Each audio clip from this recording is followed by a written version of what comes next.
Genetic code या triplet, ये क्या है? डीएनए, ये डीएनए का वो एरिया जिसके पास वो इंफॉर्मेशन है कि प्रोटीन्स कैसे बनाने हैं, और इसके सामने बनता है एमआरएनए। एमआरएनए न्यूक्लियस के बाहर जाता है और टीआरएनए को इंफॉर्मेशन पास करता है, और टीआरएनए उस इंफॉर्मेशन के हिसाब से एमिनो एसिड्स इकट्ठे करता है।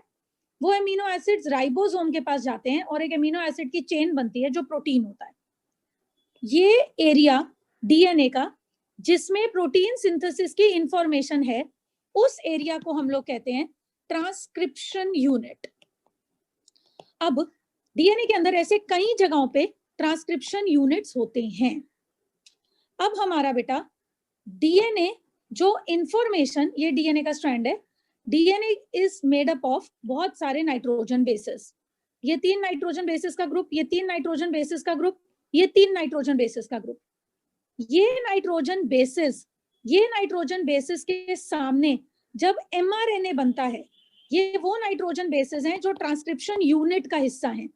ये वो नाइट्रोजन बेसिस हैं जो उस डीएनए के टुकड़े का हिस्सा हैं। ये नाइट्रोजन बेसिस जिस डीएनए के स्ट्रैंड के टुकड़े पर प्रोटीन सिंथेसिस की इंफॉर्मेशन मौजूद है, प्रेजेंट है। अब सामने एमआरएनए बनता है और एमआरएनए इस डीएनए के साथ, इस डीएनए के नाइट्रोजन बेसिस के साथ बेस पेयर करता है। जो एमआरएनए होता है वो ये डीएनए के टुकड़े के साथ बेस पेयर करता है। जो सामने ये एमआरएनए बनता है, मैसेंजर आरएनए बनता है। ये मैसेंजर आरएनए को बनाता है आरएनए पॉलीमरेज एंजाइम। और ये नाइट्रोजन बेसिस का 3-3 का ग्रुप है। ये नाइट्रोजन बेसिस का 3-3 का ग्रुप है। ये 3-3 का ग्रुप है। ये 3 का ग्रुप, ये 3 का ग्रुप, ये 3 का ग्रुप। तो जो नाइट्रोजन बेसिस का 3-3 का ग्रुप है वो कॉम्प्लीमेंट्री बेस पेयर करते हैं एमआरएनए के साथ। और एमआरएनए इन डीएनए पे प्रेजेंट 3 बेस पेयर्स के गुच्छों को रीड करता है। और ये 3 नाइट्रोजन बेस पेयर्स, ये डीएनए पे जो ये 3 नाइट्रोजन बेसिस का पेयर होता है, जो ट्रिपलेट होता है, ये जब आगे रीड करा जाता है तो इसको रीड करने के बाद एक एमिनो एसिड कॉल होता है।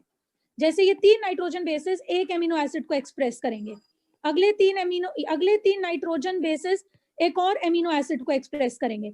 अगर और अगले 3 नाइट्रोजन बेसिस रीड करे जाते हैं तो जब वो अपने आप को एक्सप्रेस करते हैं, एक्टिवेट करते हैं, प्रकट करते हैं, तो कोई और एमिनो एसिड कॉल किया जाएगा। तो हर ट्रिपलेट जब अपने आप को वर्क करता है, जब अपने आप को एक्टिव करता है, हर वो ट्रिपलेट जब रीड करा जाता है तो वो एक पर्टिकुलर एमिनो एसिड को कॉल करता है। और वो ट्रिपलेट कौन सा है और वो कौन से एमिनो एसिड को कॉल करेगा, वो एमिनो एसिड कौन सा होगा, उस पर डिपेंड करता है प्रोटीन का नेचर कैसा होगा। तो अब मैं आपको शुरू करवा रही हूँ आराम से। अब आप ये लिखो जेनेटिक कोड, हेडिंग डालोगे जेनेटिक कोड या ट्रिपलेट, और फिर लिखो this is the information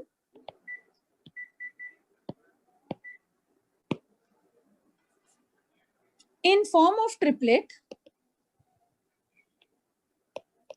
of triplet, यानी कि 3 का जोड़ा in form of triplet। और किसका जोड़ा? नाइट्रोजन बेसिस का जोड़ा, 3 नाइट्रोजन बेसिस का group.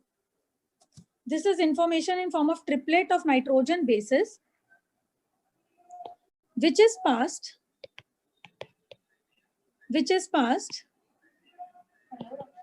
from DNA to mRNA, which is passed from DNA to mRNA.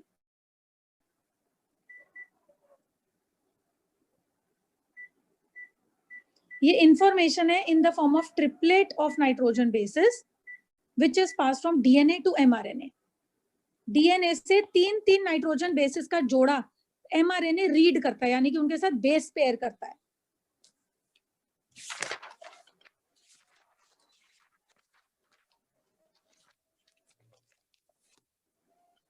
और mRNA में और RNA में राइबोन्यूक्लिक एसिड में बेस पेयरिंग होती है एडेनाइन के साथ यूरेसिल और साइटोसिन के साथ गोनिन। RNA में थाइमिन नहीं है।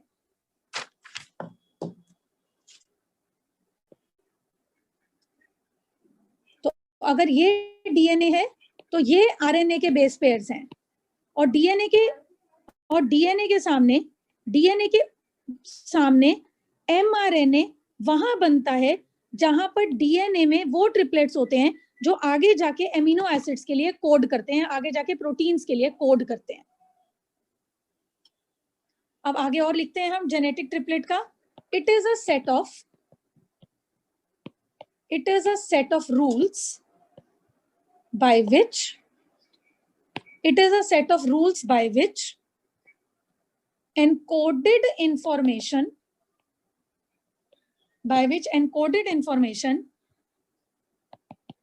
within genetic material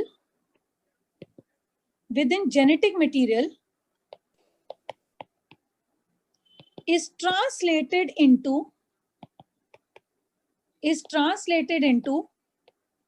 proteins by living cells. It is a set of rules. ये वो encoded information है, वो तीन नाइट्रोजन बेसिस का ग्रुप है जिसको mRNA और फिर mRNA के बेसिस को tRNA रीड करता है, और tRNA इन नाइट्रोजन के ट्रिपलेट्स के मुताबिक एमिनो एसिड को पकड़ कर लाता है, और वो एमिनो एसिड से फाइनली प्रोटीन्स बनाते हैं। तो ये वो इंफॉर्मेशन है, ये जो हम बोल रहे हैं जेनेटिक कोड या ट्रिपलेट, ये वो इंफॉर्मेशन है, वो तीन नाइट्रोजन बेसिस का ग्रुप है जो इंफॉर्मेशन डीएनए से एमआरएनए रीड करता है, एमआरएनए से टीआरएनए रीड करता है, और टीआरएनए उस इंफॉर्मेशन के हिसाब से एमिनो एसिड्स को पकड़ कर लाता है। अब लिखो फीचर्स ऑफ जेनेटिक कोड।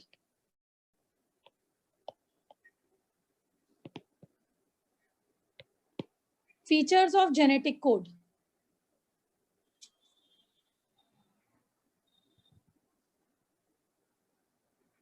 पहला लिखो, a genetic code is formed by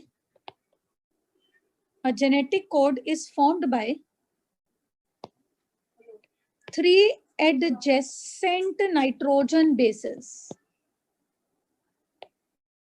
3 adjacent nitrogen bases, यानी कि डीएनए पे ये तीनों नाइट्रोजन बेसेस 1, 2, 3 साथ होने चाहिए, साथ एक के बाद एक, वो जेनेटिक कोड होता है।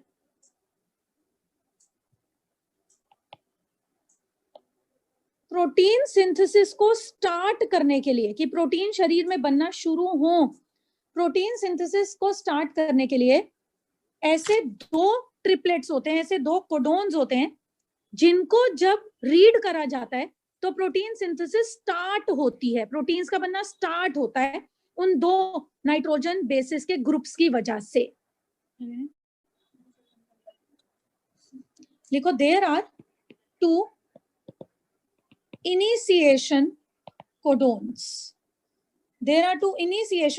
और वो हैं AUG और GUG।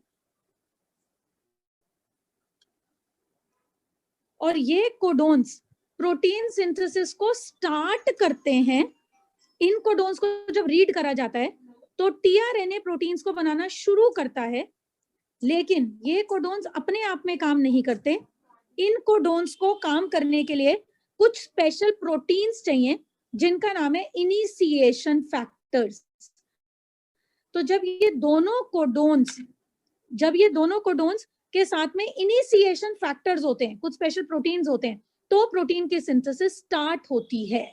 These codons need initiation factors to start protein synthesis.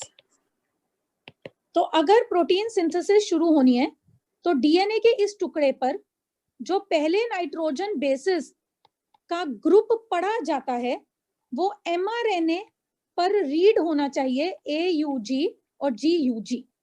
MRNA उसको ऐसे रीड करे, एमआरएनए पे ये बेस पेयरिंग आएगी अगर, तो एमआरएनए इंस्ट्रक्शन देगा टीआरएनए को, और टीआरएनए प्रोटीन सिंथेसिस को स्टार्ट करेगा।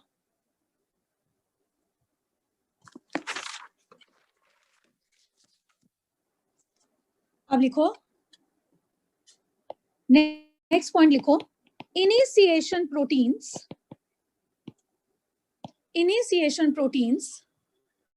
Are, initiation codons initiation codons are dual codons. Dual codons मतलब इनिशिएशन कोडोन्स जो प्रोटीन सिंथेसिस को स्टार्ट करवाते हैं, उनके दो फंक्शंस होते हैं। ये प्रोटीन सिंथेसिस को स्टार्ट भी करवाते हैं और इनकी वजह से एक एमिनो एसिड भी प्रोटीन चेन में जुड़ता है। They are dual codons.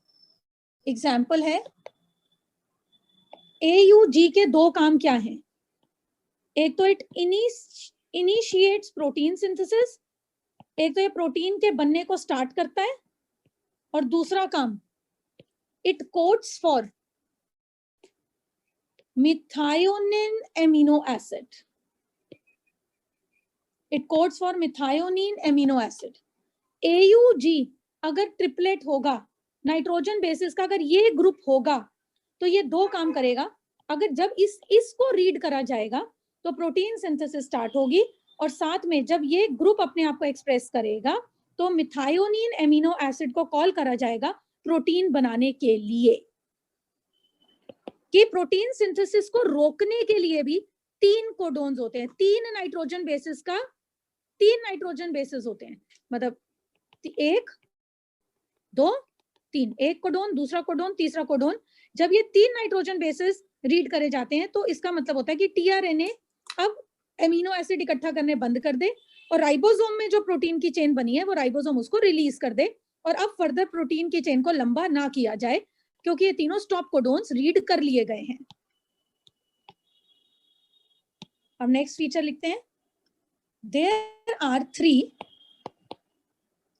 Terminal codons जो है UAA, जिसको हम एम्बर भी बुलाते हैं, UGA ऑक्रे एंड UAG ओपल। तो 3 टर्मिनल कोडोन्स हैं ये, UAA, UGA और UAG। और लिखो दीज आर स्टॉप और टर्मिनेशन कोडोन्स। इनको स्टॉप कोडोन्स बोला जाता है, या टर्मिनेशन कोडोन्स बोला जाता है, या नॉनसेंस कोडोन्स बोला जाता है। ये वो होते हैं विच आर टर्मिनेशन और नॉनसेंस कोडोन्स, जो प्रोटीन सिंथेसिस को रीड होते हैं तो रोकते हैं। लेकिन फिर वही बात है कि ये 3 टर्मिनल कोडोन्स अपने आप प्रोटीन सिंथेसिस को नहीं रोकते। प्रोटीन की सिंथेसिस को ये ऐसे रोकते हैं जब ये कुछ रिलीज फैक्टर से खुद को बाइंड करते हैं। इनके काम करने से UAA, UGA और UAG जब रीड करे जाते हैं तो कुछ प्रोटीन्स यानी कि कुछ रिलीज फैक्टर्स रिलीज होते हैं, और वो रिलीज फैक्टर्स प्रोटीन की सिंथेसिस को रोकते हैं। इसमें लिखो दे bind with some release factors, they bind with मत लिखो, they bind some release factor, क्योंकि इनके साथ release factors bind नहीं होते। release factors जो होते हैं वो बनते हैं, इनकी वजह से release factors बनते हैं, और वो फिर आगे टीआरएनए वगैरह के साथ बाइंड होते हैं ताकि वो टीआरएनए आगे एमिनो एसिड्स को इकट्ठा करना बंद कर दे। they bind some release factors that stop protein synthesis, और वो release factors protein synthesis को रोकते हैं, that stop protein synthesis and release protein chain from amino acid or from ribosomes। लिखो मैं बताती हूँ दोबारा, and release protein chain from ribosomes।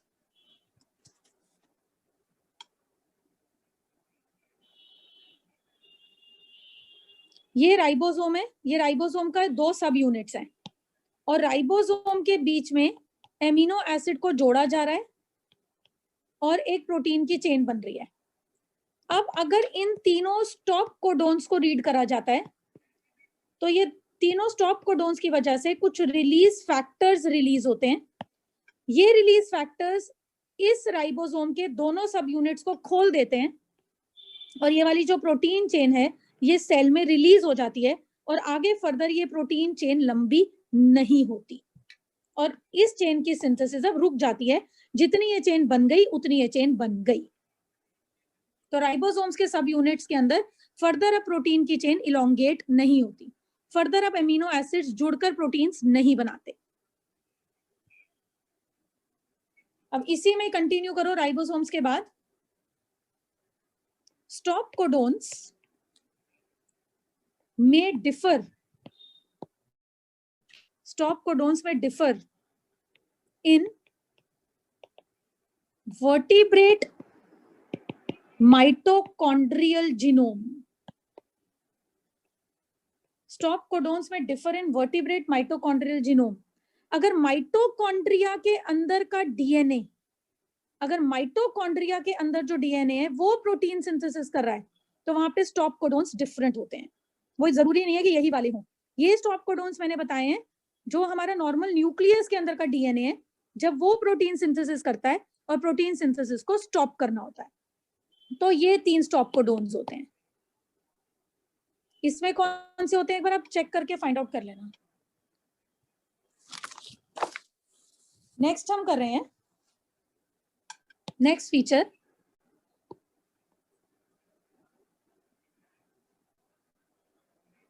अच्छा स्टॉप कोडोन्स का ही एक और फीचर लिखो। Stop codons do not code for any amino acids. Stop codons की वजह से कोई एमिनो एसिड कॉल नहीं होता। इनफैक्ट स्टॉप कोडोन्स तो एमिनो एसिड्स को कॉल करना बंद कर देते हैं ताकि प्रोटीन सिंथेसिस ना हो। लेकिन जो इनिशिएशन प्रोटीन्स होते हैं, जो इनिशिएटिंग होते हैं, जो कोडोन्स प्रोटीन सिंथेसिस को स्टार्ट करते हैं, वो एमिनो एसिड को भी कॉल करते हैं। पर जो कोडोन्स प्रोटीन सिंथेसिस को रोकते हैं वो एमिनो एसिड्स को कॉल नहीं करते। अगला लिखो, these codons are, अगला कोडोन का feature, these codons are generally बोल रही हूं, these codons are generally specific and non-ambiguous. These codons are generally specific and non-ambiguous.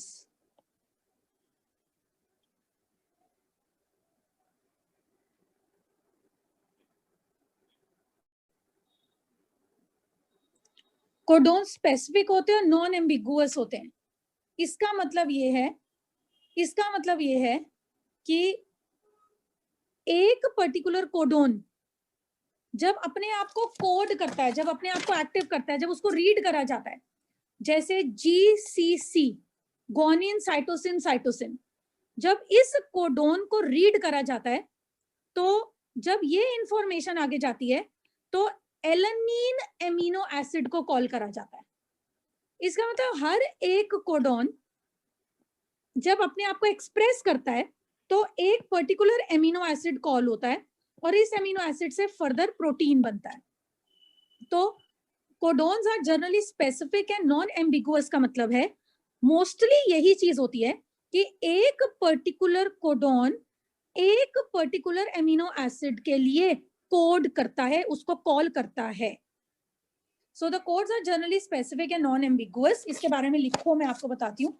ये एज एन एग्जांपल लिख लेना कि GCC codon codes for alanine protein, alanine amino acid, कि GCC codon codes for alanine amino acid. फिर आगे लिखो non ambiguous का मतलब क्या होता है। ईच कोडोन, ज्यादातर यही होता है, हमेशा नहीं ज्यादातर, each codon specifies only one amino acid, each codon specifies only one amino acid and not the other,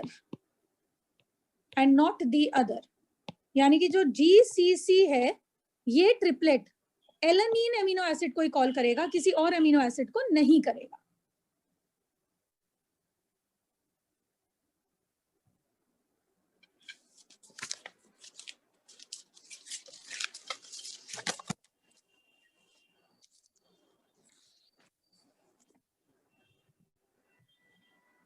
लेकिन इससे उल्टा भी हो सकता है।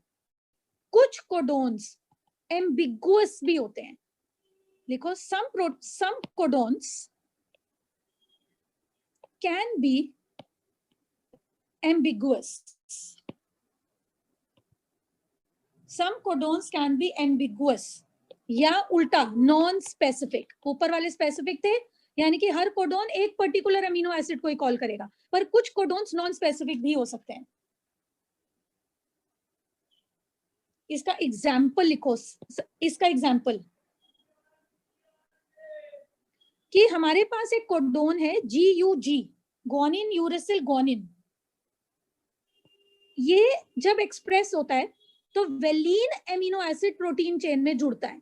लिखो, इट एक्सप्रेसेस या it codes for valine amino acid.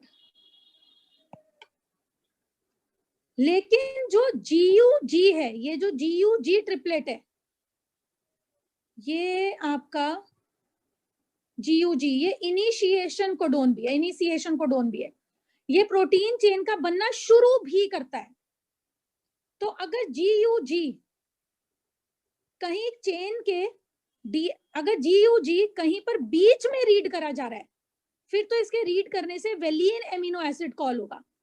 लेकिन अगर GUG स्टार्टिंग में ही रीड करा जा रहा है, अगर ये इनिशिएशन कोडोन है, अगर ये प्रोटीन सिंथेसिस को स्टार्ट कर रहा है, तो तब GUG प्रोटीन सिंथेसिस को स्टार्ट भी करेगा और वो वेलिन एमिनो एसिड को कॉल नहीं करेगा. तब उस केस में ये मिथायोनिन एमिनो एसिड को कॉल करेगा. बट इफ क्लास 12 आवाज आ रही है, but if GUG is initiation codon, लेकिन अगर ये इनिशिएशन कोडोन है और ये प्रोटीन सिंथेसिस को स्टार्ट करने के लिए रिस्पॉन्सिबल है, देन इट कोड्स फॉर, तो उस केस में ये किस एमिनो एसिड को कॉल करेगा? मिथायोनिन को. तो ये एम्बिगुअस है. एम्बिगुअस मतलब ये एक ही कोडोन दो एमिनो एसिड्स को कॉल कर सकता है. So this is non specificity या एम्बिगुअस होना एक कोडोन का.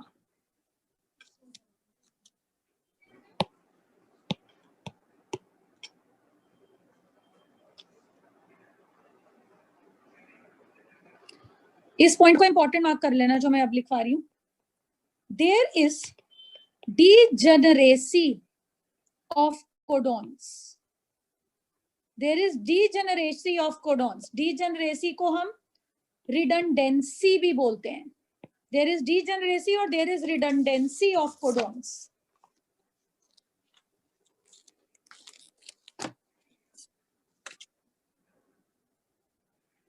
इसका मतलब है कि कुछ ऐसे एमिनो एसिड्स होते हैं, जैसे ये एक पर्टिकुलर एमिनो एसिड है, इसको 2, 3 या 4 या 5 या 6 कोडोन्स इसी सेम एमिनो एसिड को कॉल करते हैं.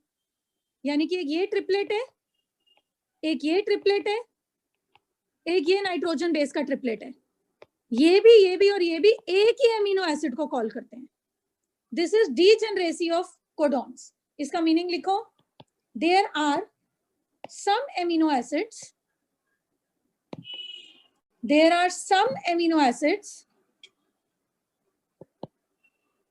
that are coded by 2 to 6 codons. कई ट्रिपलेट्स या कई कोडॉन्स मिलकर एक ही अमीनो एसिड को कॉल करते हैं. या हम कह सकते हैं, इस लाइन को हम ऐसे भी लिख सकते हैं कि multiple codons specify an amino acid. Multiple codons specify an amino acid.